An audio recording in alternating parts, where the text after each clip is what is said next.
જય હિન્દ દર્શક મિત્રો, હું જમીલ પઠાણ, આપ જોઈ રહ્યા છો તીર સમાચાર। વાત કરીશું છોટાઉદેપુર એસટી ડેપોમાં સંચાલકોની બેદરકારી સામે આવી છે અને એસટી ડેપોના સંચાલકોની બેદરકારીનો ભોગ મુસાફરો બની રહ્યા છે તેની। જી હા, મુસાફરોને સવલત મળે અને કોઈ તકલીફ ના પડે તેના માટે એસટી વિભાગ દ્વારા એસટી ડેપોને અનેક સુવિધાઓથી સજ્જ કરવામાં આવ્યા છે। ત્યારે આવા સુવિધાસભર છોટાઉદેપુર એસટી ડેપોમાં સંચાલકોની વહીવટકર્તાઓની ગંભીર બેદરકારીને લઈને મુસાફરો ત્રસ્ત બન્યા છે। એક તરફ છોટાઉદેપુર એસટી ડેપોને મોડેલ એસટી ડેપો બનાવવાની વાતો કરવામાં આવી રહી છે, તેવામાં હાલ જે સુવિધાઓ ઉપલબ્ધ છે એનાથી પણ મુસાફરોને વંચિત રાખવામાં આવી રહ્યા છે। છોટાઉદેપુર એ રાજ્યનો સરહદી અને આદિવાસી બાહુલ ધરાવતો જિલ્લો છે।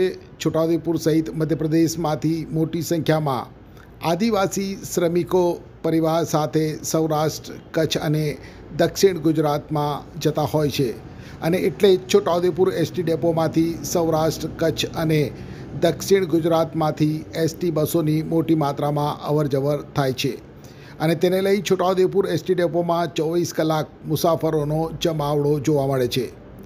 ડેપોમાં મુસાફરોને બેસવા માટે સગવડ કરવામાં આવી છે, LED લગાવવામાં આવી છે। આખા ડેપોમાં જ્યાં મુસાફરો માટે બેસવા માટેની વ્યવસ્થા બનાવવામાં આવી છે ત્યાં પૂરતા પ્રમાણમાં લાઇટ અને પંખાની પણ સુવિધા કરવામાં આવી છે।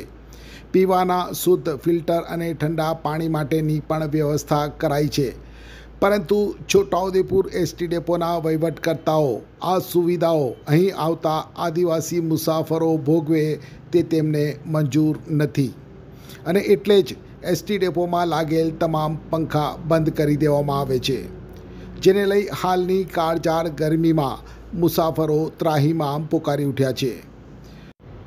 એસટી ડેપોમાં ઉપલબ્ધ પીવાના શુદ્ધ ફિલ્ટર અને ઠંડા પાણી માટેની સિસ્ટમ બંધ હાલતમાં રાખીને જાણે મુસાફરોને એસટી ડેપોમાં આવેલ કેન્ટીનમાંથી વેચાતું પાણી પીવા માટે જાણી જોઈને જાણે મજબૂર કરવામાં આવતા હોય તેમ લાગી રહ્યું છે।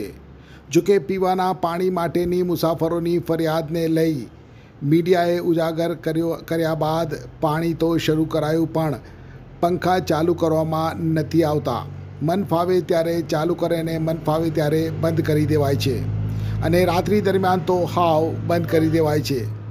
હાલ તમે જે દ્રશ્ય જોઈ રહ્યા છો એ ગઈકાલ એટલે કે તારીખ 17 રાતના આશરે 10 વાગ્યાના છે અને જોઈ શકાય છે કે આખા ડેપોમાં એક પણ સ્ટાફ નથી, એક પણ બારી કે કોઈ ઓફિસ ખુલ્લી નથી અને તેવામાં કોઈને ફરિયાદ કરે તો પણ કેવી રીતે કરે। છોટાઉદેપુર એસટી ડેપોમાં અડધા કલાકથી બેઠા છે, પંખા પણ છે પણ ચાલુ નથી, તો કોને અમે રજૂઆત કરી શકીએ? અત્યારે અહીં રહી પણ કેવી રીતે શકીએ અમે? અઠવાન જણાવે નરસિંહ। હું છેલ્લા 1 કલાકથી બેઠો છું, બરોડાથી આવ્યો છું, છોટાઉદેપુરના બસ સ્ટેન્ડ પાસે। અહીં ઘણા 1 કલાકથી બેઠો છું, પણ અહીં પંખા લગાડ્યા છે પણ પંખાનું કોઈ ઠેકાણું છે નહીં। ઘણા ટાઈમથી હું કંટાળ્યો છું, પસીનાથી હેરાન થઈ ગયો છું। અહીં સવલત કરે સરકાર પંખાની તો બહુ સારું। હવે અમે બરોડાથી આવેલા એનો કોઈ અનુભવ છે નહીં, પણ અહીં ગાડી હવે કોને પૂછું કોને ખ્યાલ નથી આવતો। સામે બારી છે પણ બારી બંધ છે। અહીં ઘણા ટાઈમથી કલાકથી બેઠો છું, હેરાન થઉં છું, પંખા ચાલતા નથી। પંખા છે ખરા આપણે ચાલતા નથી અહીં ગાડી। રાજેશ રાજપૂત। છોટાઉદેપુર સહિત રાજ્ય, દેશ અને દુનિયાના સમાચાર જોવા માટે સબસ્ક્રાઈબ કરો તીર સમાચાર અને બેલ આઇકોન જરૂર દબાવો।